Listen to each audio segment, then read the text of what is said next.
So every time a patient with an eyelid lump or bump walks in, most of us would start looking for a signs of chalazion and more so start hoping for no signs of an eyelid malignancy. But beyond these two possibilities lies the spectrum of benign tarsal related cysts. These include a range of different types of benign epithelial cysts which share clinical similarities, are anatomically related to the tarsus, but have minor histopathological differences. Our pathology colleagues rely on some striking clues like the gross and microscopic appearance of keratin, the lining epithelium amongst many others before they stamp their reports. But as clinicians, the only differentials that is relevant to our management are a chalazion and a malignancy. A malignancy will have a completely different picture with loss of eyelashes, meibomian gland dropout, distortion of eyelid margin amongst many others. The challenge lies in differentiating a benign tarsal related cyst from a chalazion. In all fairness, even the best of us can easily confuse these well circumscribed progressive smooth lesions fixed to the tarsus as chalazion and treat them with an incision and curettage only to end up with a recurrence. But definite clues like lack of inflammation, slow growing, soft to firm, fluctuant eyelid lesions within tarsal height with no response to antibiotics and a delayed recurrence are the holy grail to tell them apart from a chalazion.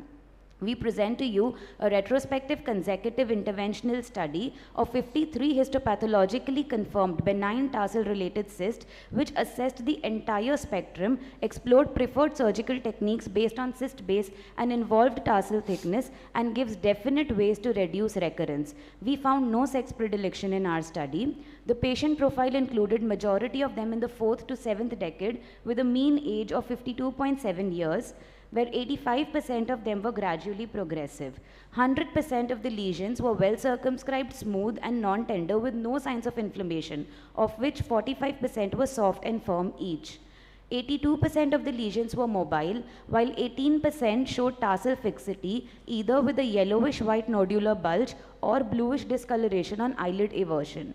From a detailed analysis of our cohort, we suggest the following surgical algorithm. We begin by assessing the lesion's prominence on either skin or the conjunctiva to decide on a skin or conjunctival approach respectively. Then we assess the cyst base with involved tarsal thickness. If the lesion has a large base, the involved tarsal thickness will not matter. But in case of a small base with no tarsal fixity, smooth cyst excision works best. For a superficially adherent tarsal cyst, excision is augmented with partial thickness tarsectomy. And for a small cyst with full thickness tarsal involvement, cyst excision with full thickness wedge tarsectomy gives the best outcomes. While in case of a large base, a full thickness tarsectomy would leave a huge tarsal defect. Hence, marsupialization works best, which essentially means exteriorizing the cyst base. Augmenting marsupialization with either cryotherapy, cautery, fulguration or alcohol ablation or any combination of the above to the base to eliminate any residual cellular lining helps achieve close to zero recurrences. This is a summary of the preferred surgical techniques used to manage our cases.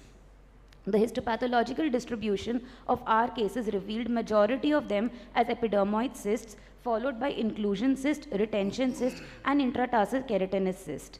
These are some outcomes of our patients with excellent aesthetic, functional results and minimal risk of recurrence. Ours is the first study to review these lesions with the longest follow-up period of about 75 months, which concludes how despite histopathological variations, a clinician can use an algorithmic approach of surgical techniques based on tarsal base and involved tarsal thickness to achieve optimal results. As the third most common tarsal lesions, these benign epithelial cysts warrant a high degree of suspicion. Despite the glaring similarities with the chalazion, a keen eye for the differentiators can help to tell them apart. Always rule out a malignancy first. A methodic, algorithmic surgical approach based on cyst base and involved tarsal thickness can provide gratifying results for the surgeon and the patients alike. Thank you. Excellent study with a great sample size, and the follow-up is also good. So LPS, so it was how many cases you requires to reattach? 3 cases. Out of 53? Yes.